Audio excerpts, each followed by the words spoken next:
Hey, listeners, today we're bringing you a sneak peek of the new podcast from the Minnesota Star-Tribune in partnership with Lemonada. It's called Worth It, and it's hosted by editor Nicole Norfleet and columnist Aaron Brown. Every Friday, they're joined by people who know Minnesota inside and out. They reach into the spaces you might not know to share the stories worth your attention, the places worth a look, and the events worth your time and money. In this episode you're about to hear, Nicole and Aaron explore the live theater scene in the Twin Cities. They talk about the spendy ticket prices and the way to find a bargain seat at a great show. They also share an ultimate guide to paddling in the Twin Cities and tell you why you should get your new sink from the library. Plus, they break down just how much it costs to raise a child in Minnesota. If you want to hear more, search for and follow Worth It, or click on the link in the show notes.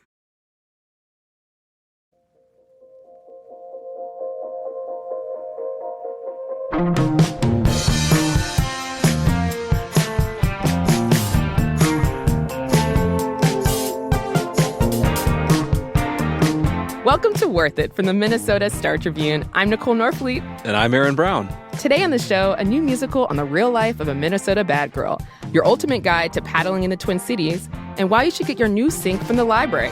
Plus, how much does it cost to raise a kid in Minnesota? Too dang much. All the money there is.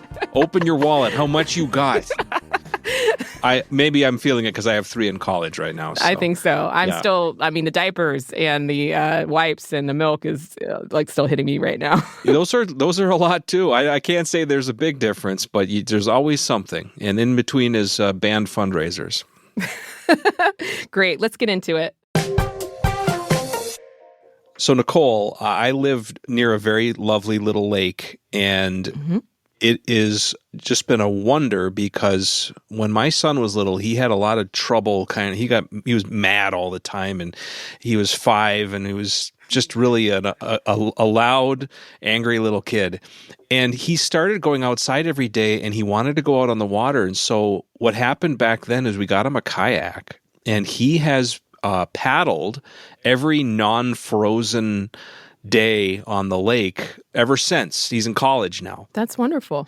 And it literally just helped him regulate, and he's now probably one of our most zen children, one of the most zen teenagers you ever meet. And resilient, doing great. And I can't help but think that the peace and quiet and comfort of paddling a beautiful, pristine little lake with the fish jumping and the birdies cheeping and chirping is a big part of it. Well, our reporters put together the ultimate guide to paddling in the Twin Cities metro.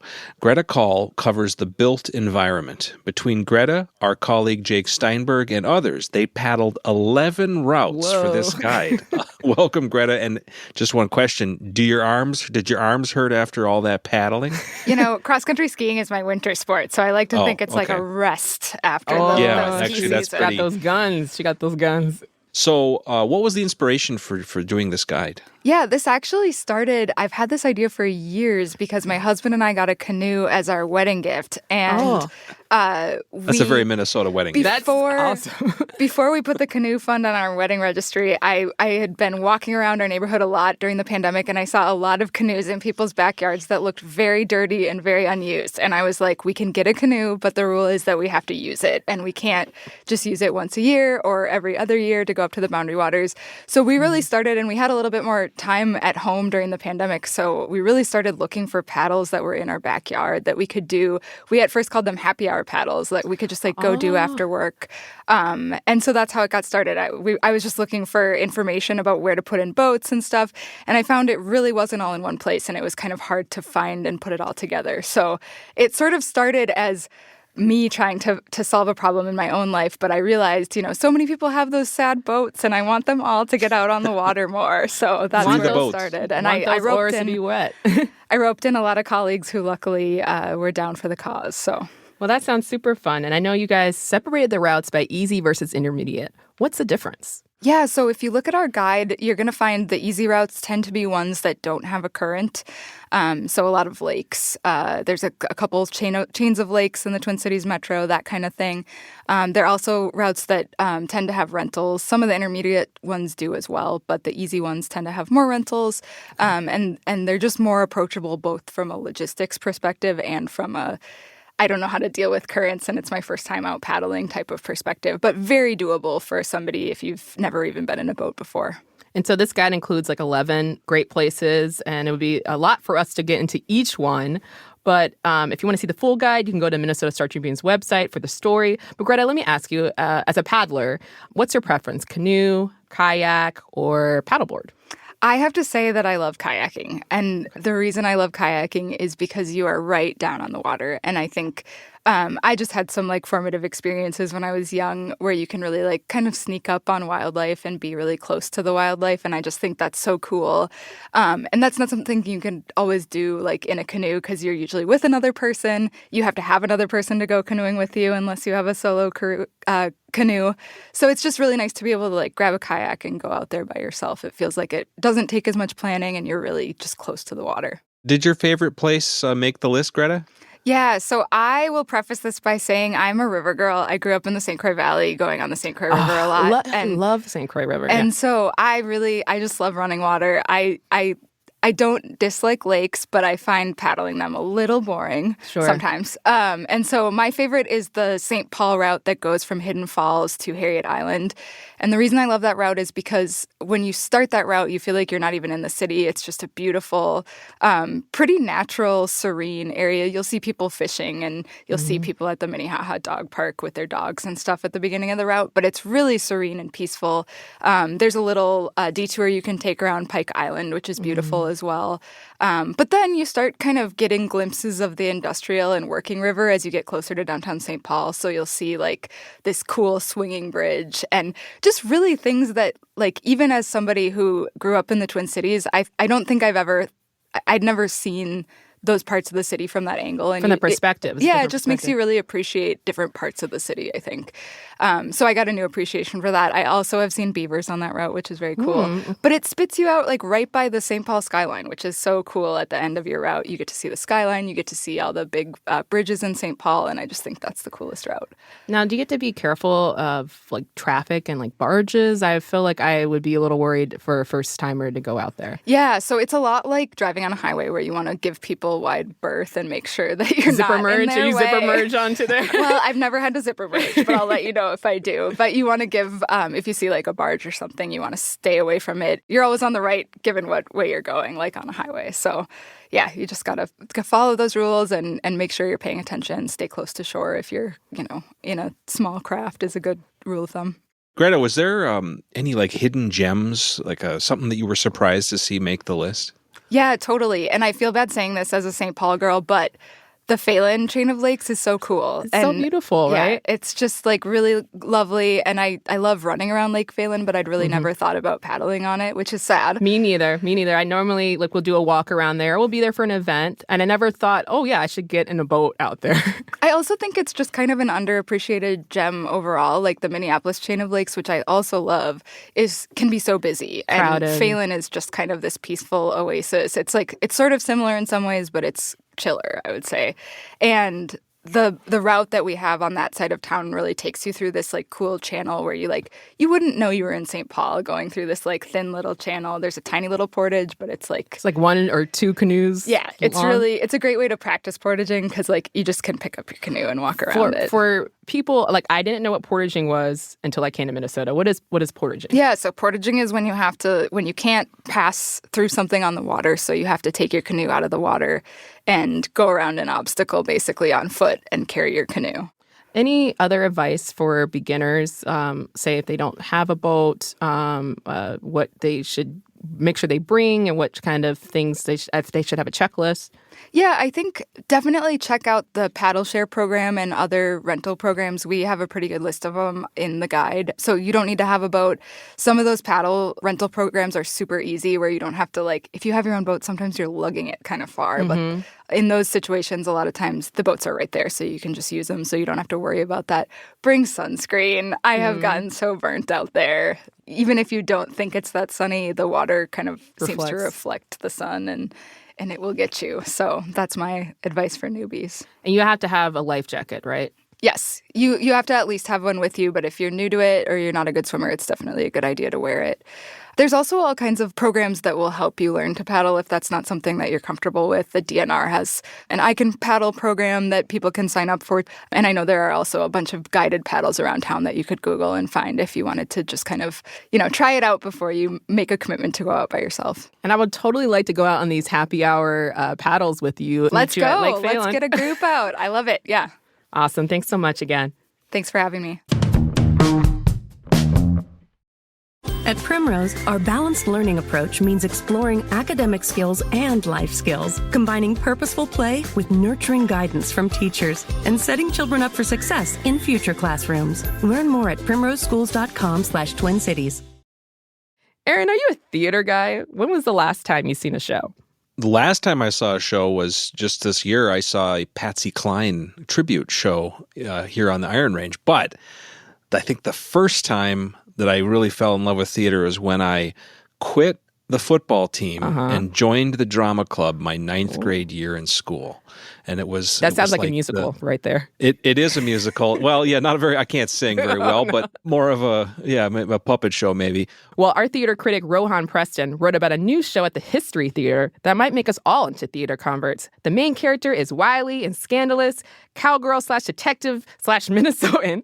Yeehaw and hi, Rohan. Hello. The show is called Whoa Nelly, the Outlaw King of the Wild Middle West. I love everything about this, by the way, especially the fact that she's called a king.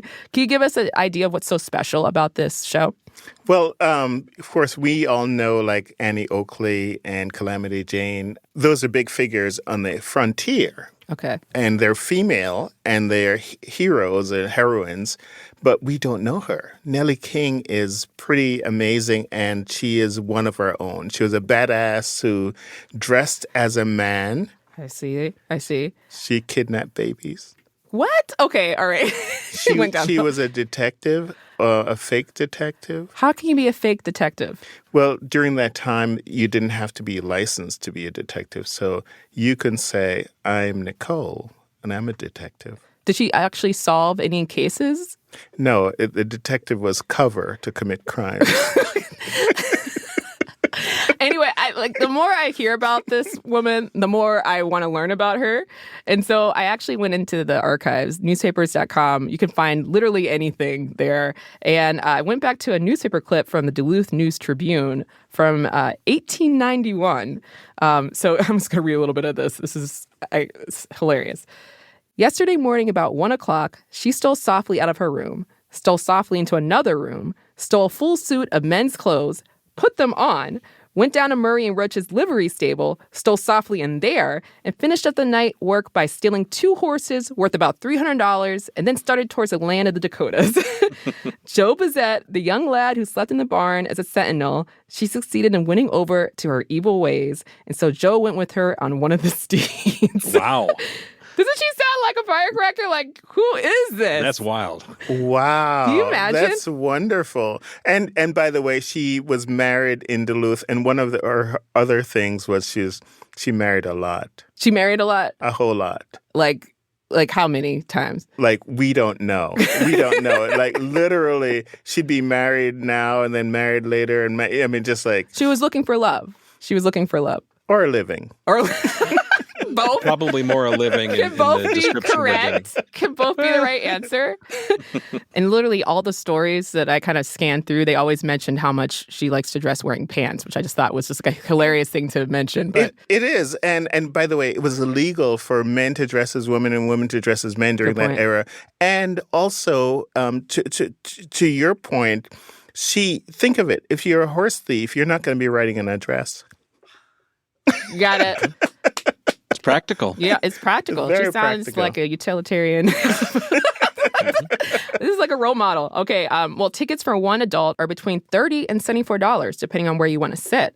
That doesn't seem too bad of a price to me. How does that compare to others? That's a great price. And theater, I think, is very affordable when you think of it because it's bespoke. Mm-hmm. You're in there with the other people who are giving you their craft and giving you the live experience, almost like being in a show. Katy Perry was here recently, being in a show. Bad experience for people. But I'm not saying that, Katie. Okay, invite me, please. but if those tickets are going to be hundreds and hundreds, and if you think of a Taylor Swift, those are thousands as well. So if you're going to a theater show, and the gift of a theater show is the live performance, right. The magic that can happen No show is exactly the same. But I know there's all these big Broadway shows that are coming to town. It's great to be part of a theater city where we get these wonderful shows. I'm not the biggest jukebox musical fan, but I know Anne Juliet was big on Broadway. Can you tell us a little bit about prices for that show? It's fantastic. And that's where the prices go crazy, because this particular one is here now. The top price it is pretty high at what are we talking about here? $418. Ooh, that's high. That's a car payment plus maybe my cell phone, something else. It is, but the bottom prices are less as well, and you could get in there $65 to $418. For $65, where am I sitting? Am I standing? Can I sit down? Or you're skiing in the Alps? I'm up there. I'm high. You're high up. But you're there for, obviously you want to see the stage, and I get that. But you're there also for the experience and just being just the energy, right? Absolutely. And they will have rush tickets. They have rush. And they'll have discounted tickets. So, you may pay anywhere from $50, $60 a ticket to $100 or more. Are there ways to kind of get, obviously you mentioned rush tickets. Could you explain a little bit about what that is? Yes. So rush tickets are, the Guthrie has them, for example, where you go 2 hours before a show, or you line up and you buy a ticket, and they have discounted tickets to make sure that they can fill up the house. And at the Guthrie, it's $25. Mm-hmm. So you can see their best work. Of course, it's a risk because the show may be sold out, and you may want to buy a guaranteed seat. And that's how people do it in New York as well, shows at Broadway shows and so on and so forth. But, to your point, tickets can be expensive. I think the theater tickets are here in the Twin Cities are very comparatively reasonable. And if you go see a show for $20, $25, that's barely your Starbucks and a little muffin. If you want more information about shows in Twin Cities theaters, check out Rohan's stories on the Minnesota Star Tribune website. Thank you, Rohan. This has been so much fun. We really appreciate having you here. It's been a blast. Thank you. And thank you, Aaron. Yeah, thanks a lot. This is great.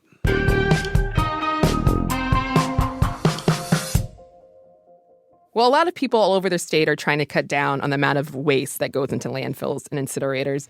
Imagine getting your new lighting fixture from a schoolhouse, or having a cabinet or bench made of wood from a tree cut down in your neighborhood. You can get all of that at a salvage shop. Chris Megan, our Hennepin County reporter, is here to tell us more about folks trying to make salvaging bigger than it already is. Hey, Chris. Hey, how's it going? So what exactly is salvage? Basically, just like taking an item made for a particular purpose, like lighting fixture or a bathroom fixture, and reusing it. So it's essentially like reusing something. Typically, when we think of recycling, we think of like taking something and turning it into something new, right? So you have like a plastic jug, and it winds up as like deck material or something like that. More and more, what we're seeing is a number of organizations and companies are basically going into these buildings, houses, facilities, and taking all the usable materials out and reselling them. And it's really become a pretty big business, especially here in the Twin Cities. We've got over a dozen salvage-related businesses right around Minneapolis alone. So, Chris, I grew up on a salvage yard, and so we had two trailer houses, a green one and a blue one. The blue one was piled up with hubcaps, and the green one is where my family lived. Okay. And so people would come knock on the door looking for hubcaps. No, that's the other one, buddy. You didn't have a sign. So on the we didn't have a sign. You would think there would be a sign, but on a junkyard for cars and car parts, people know to go to the junkyard because they're looking for the stuff. But if I'm trying to build something and I want to go to Menards or Home Depot, but I don't like the prices for the new materials, where do I go to look for the things I might need? That's a great question, and there's a lot of options here in the Twin Cities, and there's probably a lot of options in greater Minnesota as well. The ones that I focused on were part of this, what Hennepin County was calling its salvage crawl, and they were highlighting about a dozen businesses in and around Minneapolis that you can visit. One of the ones that I found to be really interesting is Better Futures Minnesota. They hire men who've recently been released from incarceration, and they go and do these deconstructions, is what they like to call them, rather than a demolition. And then they have a store here in Minneapolis. I think it's on Minnehaha. They call it a cross between a big box store like a Home Depot or a Menards and a Goodwill, like a thrift shop, so to speak. And they have pretty much anything you can think of. Some of the most popular stuff is flooring, dimensional lumber, lighting fixtures, bathroom fixtures. But I've seen some of the stuff that's pictured online. A lot of those really nice built-ins from the old homes that we have around the Twin Cities and throughout Minnesota. People just pull them out, and they wind up going to one of these salvage businesses, and you could really get some cool stuff if you really look. Another thing I wanted to mention is that this really isn't it's not a new idea, so to speak. I talked to somebody from Restore, which is run by Habitat for Humanity. Right. And they mentioned that they opened their first Restore in 1991 in Canada, and they have two in the Twin Cities and are opening a third in Brooklyn Park. So, I think, these facilities, these businesses, I should say, are all over the place, and it should be pretty easy to find, like your hubcap. Yeah, I know. Your hubcap business There, yeah. Now, why would I want to go to a salvage store as opposed to buying, like you said, at Menards and stuff like that? Oh, sure.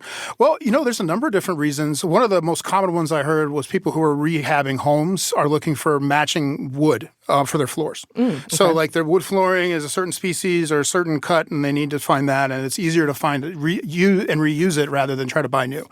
Another thing is that, a lot of this stuff that's for sale at these places is really cool and has a really interesting story. So I think a lot of folks really liked that kind of idea of being able to talk about, that light fixture. Oh, I found that, it was sort of a dumpster dive kind of a thing. It's a nice like dinner that. topic. Yeah. Party and then just keep in mind that, like, some of the dimensional lumber, not to knock the big box stores, but some of the dimensional lumber in some of these newer stores, it's really hard to find a board that isn't got a big curve to it. And some of the stuff that's being pulled out of these demolition projects or deconstruction projects, it's 100-year-old lumber and it's in really good shape and can be reused. And you're sometimes even using like hardwoods rather than like the pine that we usually can buy now when it comes to that kind of a thing. And I'm guessing besides just the history, that it's also cheaper, right? Yeah. And as one of the people from the Pollution Control Agency repeatedly told me, tariff-free, although it sounds like that maybe isn't quite as big of a concern today as it was a week ago when I published the story. Well, the days change, every never day. know. The news. Tomorrow's a new day. Yeah, tomorrow's a new day, for sure. Yeah, for sure. Well, thank you so much, Chris. I'm excited to go dumpster diving. Hopefully see you on one of these crawls at some point. Yep, thanks for having me.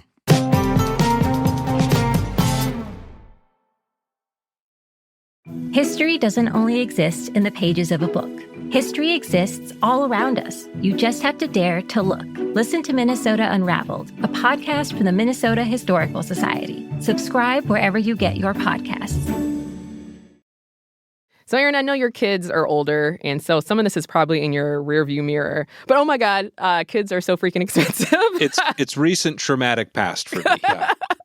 Especially childcare. Like, I don't understand how people pay for childcare. I was looking things up, and I realized that some of the options that were available to me as a new mom, it was like way more than my mortgage. Right. And I just don't get like how we're supposed to be able to pay for this. Aaron? Well, I don't know myself. We did a combination of my in-laws, and I was able to work from home part-time when the kids were little, and my wife then, when we had twins, stayed home.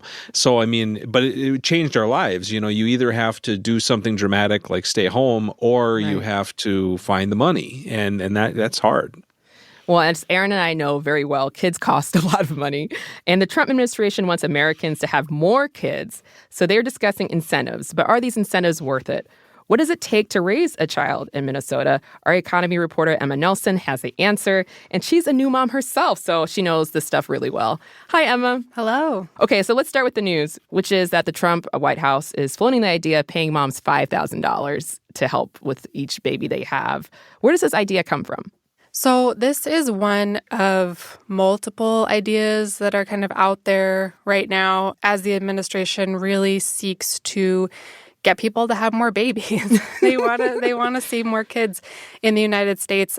It's no secret that birth rates have been falling in the United States and in countries around the world for a while now. What is different right now is that we are really seeing this previously kind of marginal pro-natalist movement really gain footing in the White House and in people close to the president. So examples are Vice President J.D. Vance, Elon Musk, who has, of course, been an advisor to the president, and himself, it's believed he has 13 children. That's what I read somewhere, yeah. Yeah, not 100% sure, but a lot of kids. And this ideology really is grounded in this idea that if birth rates don't go up soon, we're facing a really dire future, even an apocalyptic future. So that's driving a lot of the conversations right now. Now, proposals like this $5,000 credit, is there any research to show that they are actually effective in being an incentive for people to have babies? Things like this have been tried historically in a lot of different contexts. They're being tried now in places around the world. And the short answer is no, they're not effective. If you look at a place like South Korea, the picture there is really interesting. They have the world's lowest birth rate, and the government is doing all kinds of things, subsidizing healthcare costs, housing, exempting men from military service. You can even get free taxi rides if you have kids. So a lot of Uber would be nice. Yeah, I know. I wouldn't say no. But it's really not moving the needle. You know, it's not really typical anymore to see families with a whole bunch of kids. I think about my own family. My mom's mom was one of 8. Mm-hmm. My mom was one of 4, and I'm one of 2, right? And that's a lot more typical. Mm-hmm. Yeah, so I think just, women being more educated, being in the workplace, having access to birth control, I mean, all of these things are contributing to a decline that's probably not going to be turned around. And so you crunch the numbers. How much does it cost to raise a kid in Minnesota, I guess, on average? So I will start with the big caveat that this is going to sound low to anyone who has a kid.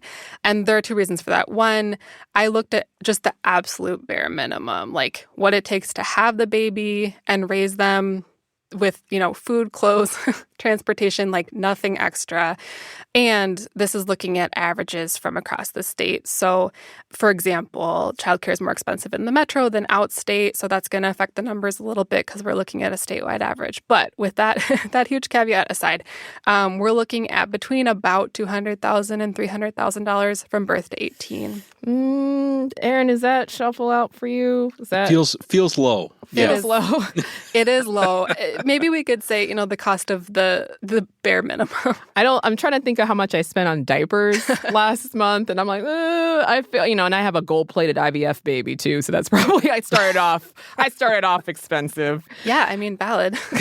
So the biggest chunk of that you said is the cost of childcare, which, literally is the first thing a parent would tell you. It is one of the main things that we chat about when I speak to other moms too. Is like what do you do? What do you do when you are about to have a baby? Definitely. I mean, we reached out to readers kind of broadly and said, tell us your experiences with the cost of having a child generally. And by and large, we heard about childcare and just saying, I'm essentially paying for college for my kid out of pocket with no financial aid. I changed my whole life around, just like I'm sure you did. I started working nights literally because I knew that I was going to have a baby and I wanted to be home more. And I also wasn't 100% sure about what my daycare needs were going to be. And so I wanted to give us a little bit of flexibility where we'd be on separate schedules. And it's a sacrifice to be on a different schedule as your partner. So I throw a few $100s a month to my sister-in-law who, by the grace of, God, has been able to take my kid and who's watching him right now. But, my mom was a childcare provider for years, and she earned I did her taxes, poverty wages, basically, for 20 years doing this. And so this is the baffling and maddening thing about it is parents pay so much to get the childcare. The childcare providers don't really make that much. In fact, they're one of the lowest paid professions out there. And so, how does that work? How does that happen in a system like this, Emma?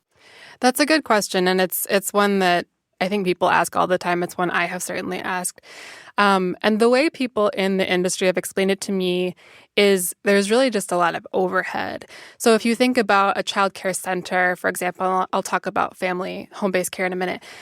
But a center has a building with all the costs that go along with that, right? Rent or mortgage, keeping the lights on. All the crayons that get chewed. Right, supplies. Cleaning. Food for kids, replacing things that get damaged, whatever. And then you have the teachers who, like you said, Erin, are making very little money. Oftentimes it's less than $15 an hour, which in many parts of the state is less than minimum wage. But there are legal requirements about the number of teachers you have to have per number of kids. So that's why infant care is the most expensive, because you have the highest ratio of teachers to kids. Yeah, you can't let those little guys crawl around and... No. I mean, actually, I think the ratio is 4 babies to 1 teacher, which feels crazy to me. Like, thinking about taking care of my own baby plus 3 more babies. Yeah. I don't know. So I respect that work greatly. But basically, at the end of the day, with all these other costs, licensing, different things, there's just not that much left over for teacher pay. Now, if you look at a family-based center... there's way less overhead, right? The building is someone's house, probably. There's not, managers there and other types of positions that need to be paid. It's probably just one person and several kids. And so you're going to see that those costs are significantly less. At the same time, there's this huge number of family providers leaving the industry. Because you're not making enough money. You're not making enough money. And a lot of them are retiring. And people our age aren't really that interested in doing it. Obviously, as a new mom, congratulations, Emma. There are benefits to having kids besides, the drawbacks of them being expensive. I wanted to at least highlight some of the positive stuff, right, Erin? About why people should have kids. We do it for a reason. It is a good thing. The children are our future. The children are our future. And also, they're just fun. 8 months is a fun stage. She's smiling and what else is she doing now? Oh my gosh, so much. She's really trying to crawl. She's so frustrated that she can't crawl. She's just flipping over a lot and getting upset about that. She's got little teeth now, which are extremely sharp. And she just has a little personality now, which is really fun. So I don't want to say that, having kids is just spending money, because it's more than that. It's living life. And for my 1.5-year-old, now he can walk. And so it's just a lot of fun. I mean, he's also falling and bumping into everything, but it's just a lot of fun having them enriching in your life. Thanks, Emma, for talking to us and being with me on this new mom journey. We're going to make it. We're going to make it. We're going to make it. I'm on the other end, so you will make it, and it is worth it. You just got to keep going. All right, like the good Minnesotans we are, let's overstay our welcome and do the Minnesota goodbye. Erin, before we go, what's a moment from this week that felt very Minnesota to you? Well, for me, this week was the finals week of my last semester teaching at the now Minnesota North, formerly Hibbing Community College, where I've taught for 21 years, as I embark on this journey at the Minnesota Star Tribune. So very exciting. The long goodbye has been literally stretched out. I told them I was doing this 2 months ago, so talk about a long goodbye. That's a record winner right there, 2 months. And just a wonderful life that the place gave me. I raised my kids as a teacher, and now I get to start this exciting new chapter as a not ancient person, still pretty young, and get to do this new second act in life. So that's kind of cool. Well, big congrats to you, Erin. That's Thanks. Not a small deal at all. 5,000 students. Yeah, 5,000 overtime. At least, as far as I know. I don't know. I lost track of it back there somewhere. But no, And I think you even counted the steps to your classroom. Yeah, 321 steps. I'm a step guy. I keep track of these things. So, Wow. Yeah. Well, big congrats. Anytime I actually get excited about Minnesota sports is when we blow up. Wolves in 5. I'm so excited that we made it. Obviously without, Steph, I know it was a little bit of a, cheat sheet, but... Who cares? Who cares? It's sports. Yep. Sports. And so I'm very excited that we're going to actually be here again in the conference finals. And it's just an electric time in the city. I can't wait to see what celebrities we get to see here. I'm kind of knocking on wood, because as soon as I'm very excited is when things go very downhill. We fail miserably. It's like those ghosts in Mario Brothers, where when you look at them, they they cover disappear. up. Yeah. Yeah. and And then you turn around and they're like, Yeah, when you're not looking, they're terrible. They'll get you. I think it's Anthony Edwards is bringing an energy. Ant-Man is bringing an energy that is not Minnesotan, and we need it.